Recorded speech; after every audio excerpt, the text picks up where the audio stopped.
Hi നമസ്കാരം, ഞാൻ വിജയ് സോപാനം. കടുത്ത സീരിയൽ വിരോധികളെ പോലും ആരാധകരായി മാറ്റിയ കഥയാണ് ഫ്ലവേഴ്സ് ടിവിയിൽ സംപ്രേഷണം ചെയ്ത ഉപ്പുമുളകിനുള്ളത്. 1200 എപ്പിസോഡുകൾ പൂർത്തിയാക്കിയിരുന്നു ആദ്യ സീസൺ നിർത്തിയത്. പിന്നീട് രണ്ടാം സീസൺ വന്നു. ഇപ്പോഴിതാ ഉപ്പുമുളക് മൂന്നാമത്തെ സീസണും വന്നു.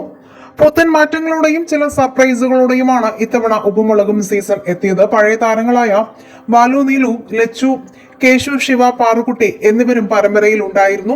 കൂടാതെ സോഷ്യൽ മീഡിയയിലൂടെ വൈറലായ ബേബി ആർട്ടിസ്റ്റ് നന്ദൂട്ടിയും ഉപ്പുമുളകിന്റെ ഒരു ഭാഗമായി മാറിക്കഴിഞ്ഞു. നടൻ SP ശ്രീകുമാറും ഉപ്പുമുളകിൽ നിന്ന് പിന്മാറിയിരുന്നു. എന്നാൽ മൂന്നാം സീസൺ ആയപ്പോൾ ശ്രീകുമാറും ഉപ്പുമുളകിലേക്ക് വന്നത് വലിയ പ്രേക്ഷക സ്വീകാര്യത നേടിക്കൊടുത്തു. കഴിഞ്ഞ 2 സീസണുകളെ പോലെ തന്നെ മൂന്നാം സീസണും നല്ല രീതിയിൽ തന്നെയാണ് പ്രേക്ഷക സ്വീകാര്യതയോടുകൂടി ഇപ്പോൾ മുന്നോട്ട് പോകുന്നതും. എന്നാൽ ഇടയ്ക്ക് പല താരങ്ങളും ഉപ്പുമുളകിൽ നിന്നും പിന്മാറി എന്നുള്ള വാർത്തകൾ സോഷ്യൽ മീഡിയയിൽ പ്രചരിച്ചിരുന്നു. അതുപോലെ തന്നെ ഇപ്പോഴും ബാലു ഉപ്പുമുളകിൽ നിന്നും പിന്മാറി എന്ന വാർത്തയും, പുതിയ സിനിമയിലേക്ക് അഭിനയിക്കാൻ പോകുന്നതിനാൽ ഇനി ബാലു ഉപ്പുമുളകിൽ ഉണ്ടാകില്ല എന്നുള്ള വാർത്തയും പുറത്തു വന്നിരുന്നു.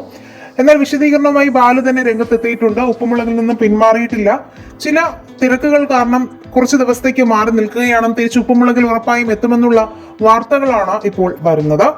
ഉപ്പുമുളകിലെ നിങ്ങളുടെ ഇഷ്ട കഥാപാത്രം ആരാണെന്ന് കമന്റ് ചെയ്യുക. വീഡിയോ ലൈക്ക്, ഷെയർ ചെയ്യാനും ചാനൽ സബ്സ്ക്രൈബ് ചെയ്യാനും മറക്കല്ലേ ഫ്രണ്ട്സ്.